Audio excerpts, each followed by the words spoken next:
BEd first year, paper second, शिक्षा के दार्शनिक एवं समाजशास्त्रीय परिदृश्य। लेसन 8 है। आज का जो टॉपिक है शिक्षा के अन्य पक्ष। प्रयोजनवादी व्यष्टि का आदर करते हैं। ये जाति, धर्म और लिंग किसी भी प्रकार आधार पर मनुष्य में भेद नहीं करते और सबके लिए शिक्षा के समान अवसर सुलभ करने की बात करते हैं। इनके इस विचार से जन शिक्षा, स्त्री शिक्षा और प्रौढ़ शिक्षा को बड़ा बढ़ावा मिला है। प्रयोजनवादी सभी मनुष्यों को समृद्ध एवं सुखी देखना चाहते हैं। उनके इस विचार से व्यावसायिक शिक्षा को बढ़ावा मिला है। ये धर्म के आध्यात्मिक स्वरूप को स्वीकार नहीं करते, उसे सामाजिक नैतिकता के रूप में स्वीकार करते हैं। ये तो शिक्षा की किसी भी समस्या को हल करने में व्यक्ति और समाज दोनों के तत्कालीन हितों का ध्यान रखते हैं और शिक्षा को गतिशील रखते हैं। प्रयोजनवाद की शिक्षा को देन का मूल्यांकन, किसी वस्तु, क्रिया अथवा विचार का मूल्यांकन किन्हीं पूर्व निश्चित मानदंडों के आधार पर किया जाता है। शिक्षा मनुष्य के निर्माण की प्रक्रिया है, उसके ज्ञान एवं कला कौशल में वृद्धि करने की प्रक्रिया है और उसके आचार, विचार और व्यवहार को उचित दिशा प्रदान करने की प्रक्रिया है। अब यह परिवर्तन एवं विकास किस प्रकार का हो, यह समाज विशेष की तत्कालीन परिस्थितियों और भविष्य की संभावनाओं और आकांक्षाओं पर निर्भर करता है। तब किसी शैक्षिक चिंतन अथवा व्यवस्था का मूल्यांकन समाज विशेष की तत्कालीन परिस्थितियों और उसकी भविष्य की संभावनाओं और आकांक्षाओं के आधार पर समाज विशेष की तत्कालीन परिस्थितियों और उसकी भविष्य की संभावनाओं और आकांक्षाओं के आधार पर ही किया जाना चाहिए। हमने यहाँ ऐसा ही प्रयास किया है और प्रयोजनवादी शिक्षा का मूल्यांकन भारतीय समाज की वर्तमान परिस्थितियों और भविष्य की संभावनाओं एवं आकांक्षाओं के आधार पर किया है।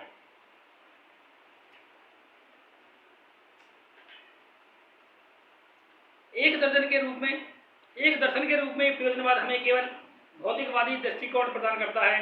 इस लोक से परे की बात यह नहीं सोचता। यह संसार जीव और जड़ की उत्पत्ति के बारे में इतना कहकर ही शांत हो जाता है कि ये विभिन्न क्रियाओं के परिणाम हैं। इसका पूरा ध्यान मानव जीवन को सुखी बनाने पर केंद्रित है। पूर्व निश्चित आदर्शों और मूल्यों की अवहेलना करने के कारण यह उसे वास्तविक सुख और शांति से प्रदान नहीं कर सका।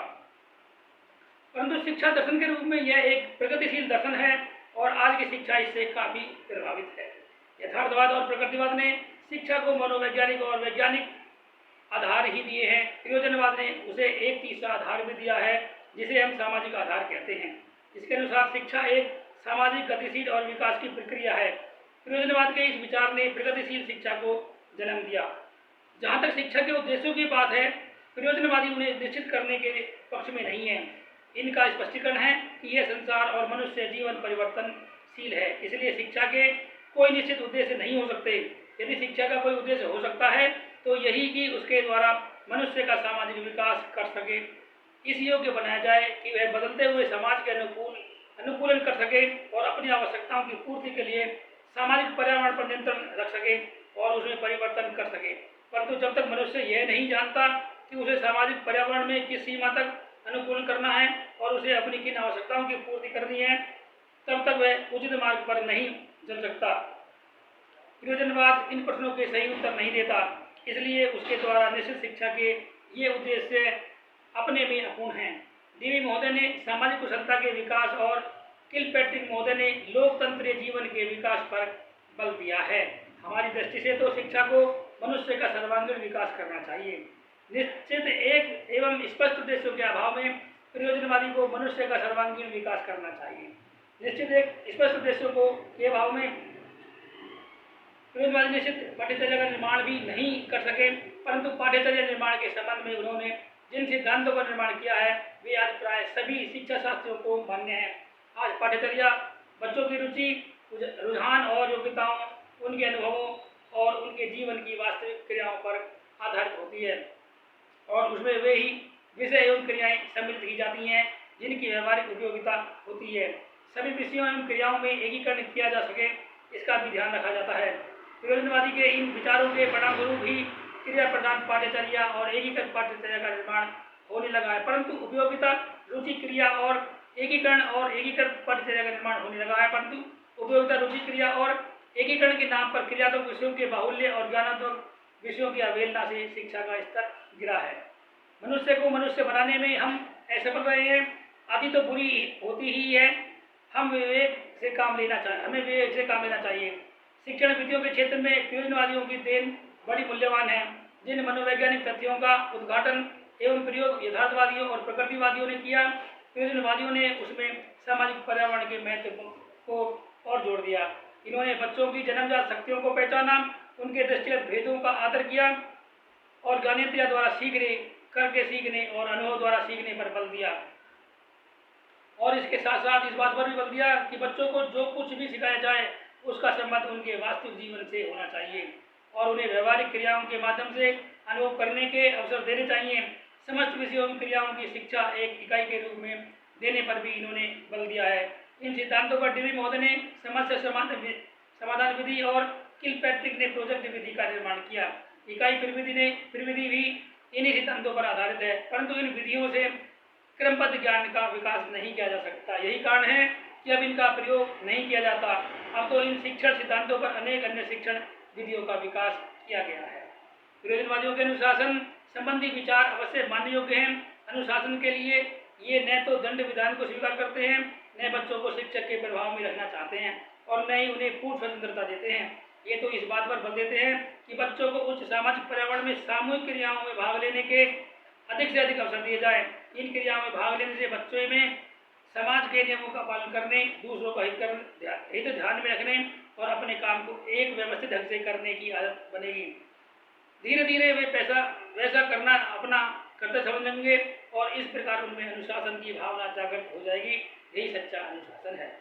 शिक्षा की क्रिया में आदर्शवादी शिक्षक को और यथार्थवादी तथा प्रकृतिवादी शिक्षार्थी को मुख्य स्थान देते हैं, परंतु प्रयोजनवादी दोनों को समान स्थान देते हैं। ये बच्चों के व्यक्तित्व का आदर करते हैं और उनके व्यष्टिक विकास के लिए उन्हें पूरे अवसर प्रदान करते हैं। इन्होंने बालक की स्वतंत्रता की मांग की और उसे कक्षा में निष्क्रिय श्रोता से एक क्रियाशील छात्र के रूप में प्रतिष्ठित किया। अब वह स्वयं करके सीखता है।